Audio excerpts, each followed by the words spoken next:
जय हिंद दोस्तों। आशा रखता हूं कि आप सब बहुत अच्छे होंगे। Myself Bhavin Shah from Sahas institute of commerce, your own personalise hi-tech digital classes. दोस्तों, अकाउंट सब्जेक्ट के थ्योरेटिकल सेशन में आज के सेशन में हम लोग डिस्कस करने वाले हैं यूजर्स ऑफ अकाउंटिंग इंफॉर्मेशन के बारे में।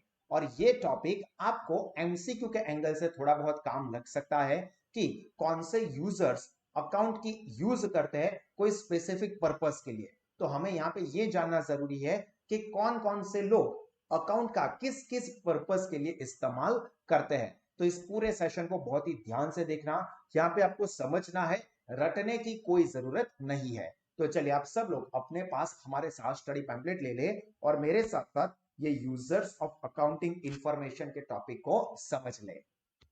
तो सबसे पहले तो यहाँ पे आपको ये याद रखना है कि जो ये यूजर्स ऑफ अकाउंटिंग इंफॉर्मेशन होता है, they are classified in two categories. इनको दो कैटेगरी में बाइफरकेट किया जाता है। एक होता है इंटरनल यूजर। इंटरनल यूजर मतलब बिजनेस के अंदर के, इनसाइड पीपल, जो बिजनेस के साथ बिजनेस के अंदर जुड़े हुए लोग हैं वो। और दूसरा होता है एक्सटर्नल।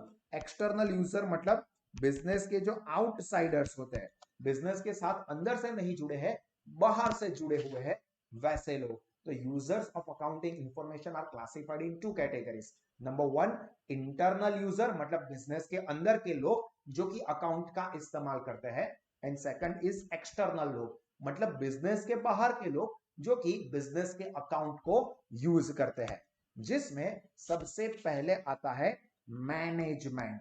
तो मैनेजमेंट मैनेजमेंट कैसा होगा? इंटरनल यूजर होगा, मतलब क्योंकि मैनेजमेंट मतलब क्या, वो लोग जो बिजनेस को मैनेज करते हैं। बिजनेस को मैनेज करने के लिए ऑब्वियस सी बात है कि उनको सब अकाउंटिंग इंफॉर्मेशन चाहिए, जिसके लिए वो बुक्स ऑफ अकाउंट्स को देखते हैं। तो यहां पे देखो, in company shareholders are the owners and management is done by board of directors. मतलब कंपनी की अगर हम बात करें तो जो लोग शेयर खरीदते हैं कंपनी के, वो कंपनी के ओनर होते हैं। पर वो ओनर बिजनेस को मैनेज नहीं करते। बिजनेस को मैनेज कौन करता है? बिजनेस के जो बोर्ड ऑफ डायरेक्टर्स यानी कि मैनेजर्स, आप समझ लो सिंपल वर्ड्स में, वो लोग बिजनेस को मैनेज करते हैं। नाउ ये ध्यान से देखना, decision taken by the management affect the business and from accounting information, ये हाईलाइट कर दो, ये आपके लिए इंपॉर्टेंट वर्ड है कि भाई मैनेजमेंट अकाउंटिंग इंफॉर्मेशन का क्यों यूज करता है। तो management use accounting information to take policy decision. Business को जो इंपॉर्टेंट डिसीजंस लेने होते हैं, पॉलिसी डिसीजंस लेने होते हैं, उसके लिए मैनेजमेंट अकाउंटिंग इंफॉर्मेशन का इस्तेमाल करता है।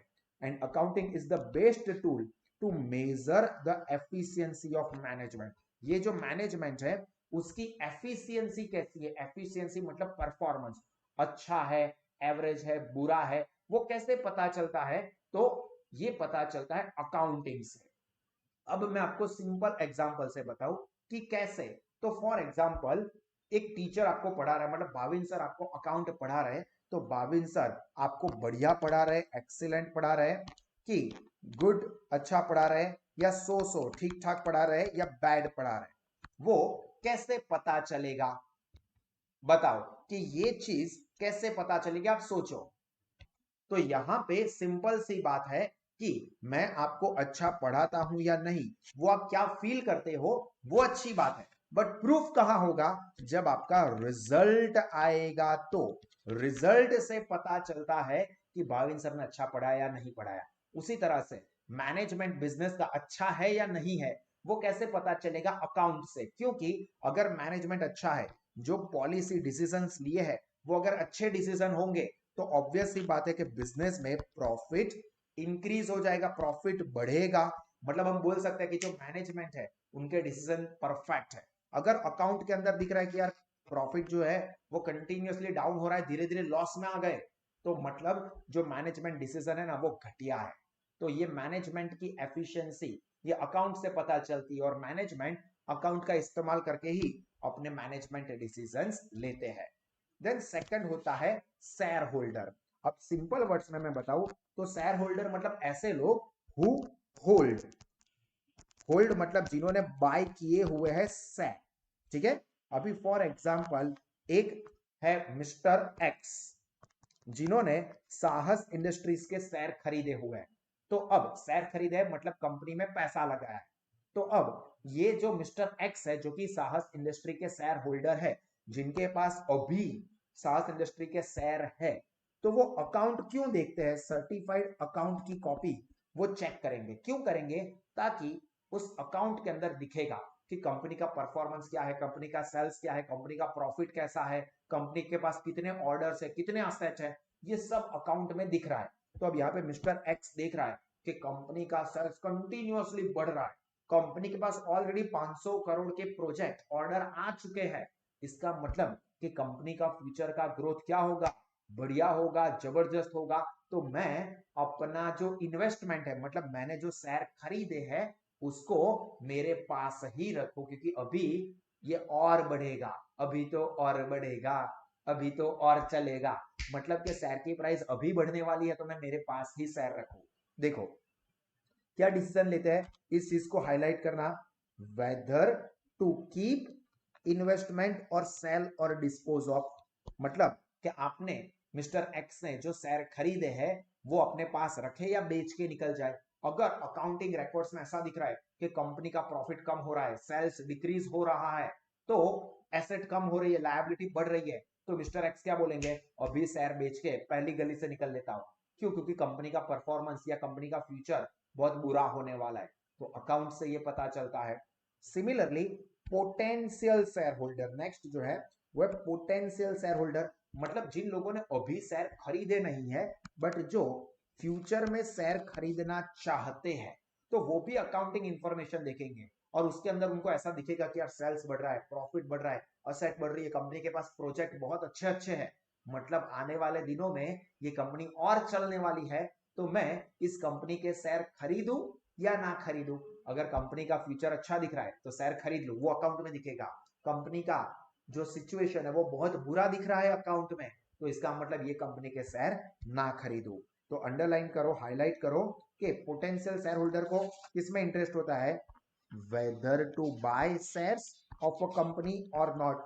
मतलब कंपनी के शेयर खरीदे या ना खरीदे, वो अकाउंटिंग रिकॉर्ड्स को देख के डिसाइड करते हैं।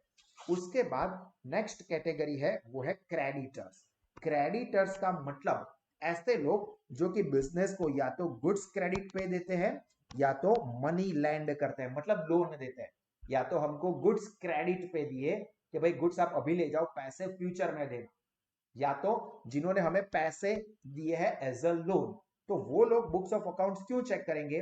ताकि उनको पता चले कि क्या इनको गुड्स क्रेडिट पे हम लोग दे या ना दे, give goods on credit or not and time of credit, या whether to lend money and take security or not. मतलब कि इसकी फाइनेंशियल पोजीशन कैसी अकाउंट देख के डिसाइड करो और पता करो कि भाई इसको क्रेडिट पे गुड्स देना चाहिए या नहीं देना चाहिए। देना चाहिए तो कितना टाइम की क्रेडिट देना चाहिए, या लोन देनी चाहिए या नहीं देनी चाहिए। ऐसा तो नहीं होगा ना कि लोन लेके विजय माल्या बन जाए या नीरव मोदी बन जाए। तो ये अकाउंट देख के पता चल सकता है कि इसको गुड्स क्रेडिट पे देने चाहिए या नहीं देने चाहिए, इसको लोन देनी चाहिए या नहीं देनी चाहिए। ऑब्वियस है कि अगर फाइनेंशियल पोजीशन अच्छी लगेगी, बिजनेस अच्छा चल रहा होगा, तो लोन देंगे या गुड्स क्रेडिट पे देंगे। अगर अकाउंट में दिख रहा है कि बिजनेस अच्छा नहीं चल रहा है, बिजनेस में प्रॉब्लम है, तो फिर वो लोन नहीं देंगे या गुड्स क्रेडिट पे नहीं देंगे। तो इस सेंटेंस को आप लोग अपने पैम्पलेट में हाईलाइट करोगे। उसके बाद है एम्प्लॉय, बिजनेस में जो काम करते हैं वो लोग। तो अब जो बिजनेस के एम्प्लॉय होते हैं उनको क्या डिसीजन लेना होता है, किस चीज में इंटरेस्ट होते हैं एम्प्लॉयज को? सैलरी में। हमें पैसा कितना मिलेगा, सैलरी, बोनस, जॉब सेफ्टी, मतलब हमारा जॉब जो है वो रहेगा, या फिर ऐसा है कि कोरोना है यार यहाँ पे जॉब अभी नहीं है, आप लोग निकलो पहली फुर्सत में, चल निकल, ऐसा तो नहीं होगा ना। तो एम्प्लॉय जब बुक्स ऑफ अकाउंट्स देखेंगे तो उनको पता चलेगा कि हमारे बिजनेस की पोजीशन क्या है, बिजनेस का प्रॉफिट क्या है, सेल्स क्या है, कितने ऑर्डर्स हैं। अभी ऐसा पता चला कि भाई कंपनी के पास ऑलरेडी बहुत सारे ऑर्डर्स पेंडिंग में है, बहुत सारे लोग यहाँ पे कंपनी के साथ कस्टमर्स बने हुए हैं, तो फिर ऑब्वियस है कि मेरी जेब जॉब जो है वो सेफ रहेगी। क्यों? क्योंकि कंपनी को ऑलरेडी इतना सारा काम है और वो काम करने के लिए मेरी जरूरत रहेगी। कंपनी को बहुत बढ़िया सेल्स हो रहा है तो मैं सैलरी की डिमांड करूं या मैं ज्यादा बोनस की डिमांड करूं, तो ये सब इंपॉर्टेंट डिसीजंस एम्प्लॉय जो बुक्स ऑफ अकाउंट्स है उसको देख के डिसाइड करते हैं। तो एम्प्लॉइज बुक्स ऑफ अकाउंट देख के क्या करते हैं, keep their demand before management by referring the profit, यानी कि बुक्स ऑफ अकाउंट ये मेन है। एम्प्लॉइज कीप देयर डिमांड, उनकी डिमांड सैलरी की हो या बोनस की हो या कमीशन की हो, जो भी है वो।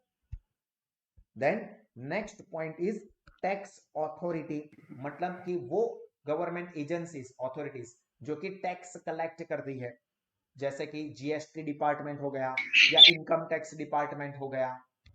तो देखो, different taxes are collected by government from business based on their profit. तो अभी टैक्स अथॉरिटी को टैक्स की अमाउंट जाननी है, तो हमने ऑलरेडी स्टडी किया था, तो ये टैक्स की अमाउंट पता चलती है हमारी इनकम या प्रॉफिट से, और हमारी इनकम या प्रॉफिट वो पता चलता है बुक्स ऑफ अकाउंट से। तो टैक्स अथॉरिटीज हमारे बुक्स ऑफ अकाउंट्स देखते हैं ताकि वो लोग डिसाइड कर सके, डिटरमाइन कर सके हमारी टैक्स लायबिलिटी को। तो यहाँ पे आप लोग अंडरलाइन करोगे, tax authority uses books of accounts to determine tax liability of the business. Then next point is customer. Customer को क्या जानना है कि भाई हमारी प्रोडक्ट कैसी होती है और हमारी मेन तो प्राइसिंग पॉलिसी क्या है। मतलब कि बुक्स ऑफ अकाउंट से पता चल जाएगा कि बिजनेस जो है वो बहुत बढ़िया, बहुत बड़ा प्रॉफिट अर्न कर रहा है, तो इसका मतलब हमारे पास से बहुत ज्यादा प्राइस चार्ज कर रहे हैं, तो ये बात तो गलत है। तो यहाँ पे कस्टमर जो है they can get to know about the price policy, underline करो, customers get to know the price policy of business from books of account. उसी तरह से फॉरेन एंटरप्रेन्योर्स जो होते हैं, मतलब कि वैसे लोग जो कि फॉरेनर्स हैं और इंडियन बिजनेस में पैसा लगाते हैं, जैसा कि फॉर एग्जांपल इलॉन मस्क है, अभी उसको ऐसा लगता है कि यार हम लोग स्पेस सेक्टर में बहुत अच्छा काम कर रहे हैं, हम लोग इलेक्ट्रिक व्हीकल में बहुत अच्छा काम कर रहे हैं, अब हमें इंडिया में एजुकेशन सिस्टम पे अच्छा वर्क करना है। अब यहाँ पे वो खुद तो पढ़ाने के लिए आ नहीं सकते या उनको यहाँ पे इंडिया की सिस्टम पता नहीं होगी, तो वो ये देखते हैं कि भाई इंडिया में अच्छे क्वालिटी एजुकेशन देने वाला कौन है। तो उन्होंने देखा कि यार ये साहस स्मार्ट स्टडीज ऐप है, साहस इंस्टीट्यूट है, उसका नाम काफी सुनने को मिलता है कि बहुत ही बढ़िया तरीके से बेस्ट लेवल का एजुकेशन प्रोवाइड करता है कॉमर्स स्ट्रीम के सभी कोर्सेज के लिए। तो एक काम करता है हम लोग, मतलब इलॉन मस्क, कि हम लोग ये साहस इंस्टीट्यूट के अंदर पैसा लगाते हैं, उनके साथ डील करते हैं, उनके साथ पार्टनरशिप करते हैं एक तरह से, और सारे के सारे एजुकेशन जो भी कोर्सेज है उन सब के लिए बढ़िया एजुकेशन प्रोवाइड करते हैं। तो अब वो इलॉन मस्क या उनकी जो कंपनी है टेस्ला या स्पेसएक्स, वो भारत में साहस इंस्टीट्यूट के अंदर इन्वेस्टमेंट करे या ना करे, वो कैसे देखेंगे या कैसे डिसाइड करेंगे, तो साहस इंस्टीट्यूट के बुक्स ऑफ अकाउंट्स देखे कि कितने स्टूडेंट्स पढ़ते हैं, क्या उनके रिकॉर्ड्स है, परफॉर्मेंस कैसा है, तो ये देख के वो डिसाइड करते हैं कि हमें बिजनेस के साथ डील करनी चाहिए क्या नहीं करनी चाहिए। जैसे कि थोड़े टाइम पहले जो यूएस का वॉलमार्ट स्टोर है, जैसे इंडिया में डीमार्ट है वैसे यूएस का वॉलमार्ट स्टोर है, उसने भारत में ऑनलाइन शॉपिंग प्लेटफॉर्म जो है ना फ्लिपकार्ट, उसको $16 बिलियन में खरीदा था, मतलब अप्रोक्सीमेटली 1,04,000 करोड़। तो ये 1,04,000 करोड़ कैसे डिसाइड किए, तो फ्लिपकार्ट के बुक्स ऑफ अकाउंट्स को देख के। Then next point is regulatory bodies. Regulatory body मतलब जैसे कि आपको आगे आएगा, बट अभी मैं नाम बता रहा हूं, SEBI, security and exchange board of India, जो कि भारत में शेयर मार्केट पे, स्टॉक मार्केट पे कंट्रोल करता है। ऐसी बहुत सारी अलग अलग बॉडीज है, मतलब कि ऑर्गेनाइजेशंस है जो कि बिजनेस को कंट्रोल करते हैं, बिजनेस कोई गलत काम तो नहीं कर रहा है ना, पैसे उनके पास जो आए हैं उसका मिसयूज तो नहीं हो रहा है ना, वो जो प्रोडक्ट और सर्विस बनाते हैं वो अच्छी होती है ना, तो ये सारी चीजें रेगुलेटरी बॉडीज चेक करती है। तो उनको क्या इंटरेस्ट होता है, तो उनको ये देखना है कि business is working smoothly without any इरेग्युलरिटी, मतलब कि बिजनेस कोई भी गलत काम किए बिना अच्छे से चल रहा है ना, ये रेगुलेटरी बॉडीज को जानना होता है, जिसके लिए वो बुक्स ऑफ अकाउंट्स रिफर करते हैं। उसके बाद है प्रोफेशनल बॉडीज।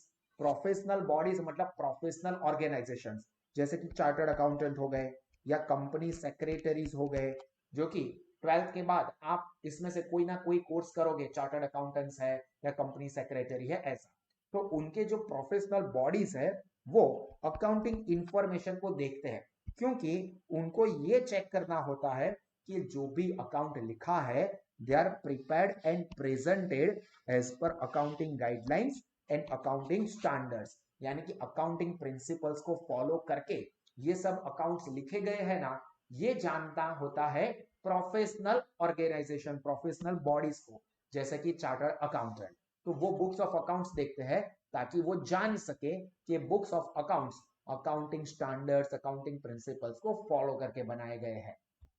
उसके बाद नेक्स्ट पॉइंट है रिसर्चर्स एंड एनालिस्ट।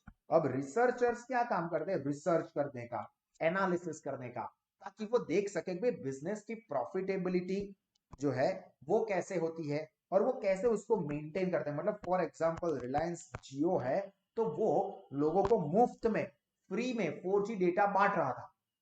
जब 2G की स्पीड पे 1 GB डेटा 150-200 रुपए का आ रहा था, तब जियो वाले 4G डेटा डेली 1-1.5-2 GB का फ्री में देते थे, तो फिर भी वो प्रॉफिट अर्न कर रहे थे। तो वो कैसे प्रॉफिट अर्न कर रहे थे और उन्होंने अपने प्रॉफिट को कैसे मेंटेन किया, वो सब जानते हैं रिसर्चर्स एंड एनालिस्ट, ताकि वो चीज जान के बाकी के लोगों को भी सिखा सके और भारत के अंदर बहुत सारे एंटरप्रेन्योर्स डेवलप हो। And last is government. Obviously government को किसमें इंटरेस्ट होता है? For development of the nation, देश का विकास हो। तो इसके लिए गवर्नमेंट को क्या करना पड़ता है? अलग अलग पॉलिसी बनानी पड़ती है जो कि बिजनेस को आगे बढ़ने में ग्रोथ करे। जैसे कि जीएसटी है, तो goods and service tax, GST apply किया गवर्नमेंट ने, तो वो देखेंगे कि जीएसटी से बिजनेस का ग्रोथ होगा या नहीं, देश का ग्रोथ होगा या नहीं, और ये सारी चीजें उनको पता चलती है अकाउंट से। तो आपको हाईलाइट करना है to take important policy decision. जो गवर्नमेंट है वो बुक्स ऑफ अकाउंट्स देखते हैं to take important policy decision, जैसे कि जीएसटी लगाना चाहिए या नहीं लगाना चाहिए, कितने परसेंटेज लगाना चाहिए वगैरह। तो यहाँ पे हमारा ये सेशन खत्म हो रहा है। आपको डायरेक्टली ये क्वेश्चन पूरा का पूरा नहीं आने वाला है, इसमें से शायद कोई पार्ट एमसीक्यू के फॉर्म में आ सके, जो सारे के सारे मैंने हाईलाइट करवा दिए। तो आपको जो मैंने हाईलाइट करवाया है वो पार्ट अच्छे से हर एक पॉइंट में से याद रखना है, बाकी इसको लिखने की जरूरत बिल्कुल नहीं है। तो यहां पे हमारा ये सेक्शन खत्म हुआ। और ऐसे ही और एक्स्ट्रा ऑर्डिनरी एजुकेशन के लिए अपने सारे दोस्तों को रेकमेंड करो कि वो गूगल प्ले स्टोर से साहस स्मार्ट स्टडीज ऐप को जरूर डाउनलोड करें। God bless you all. जय हिंद।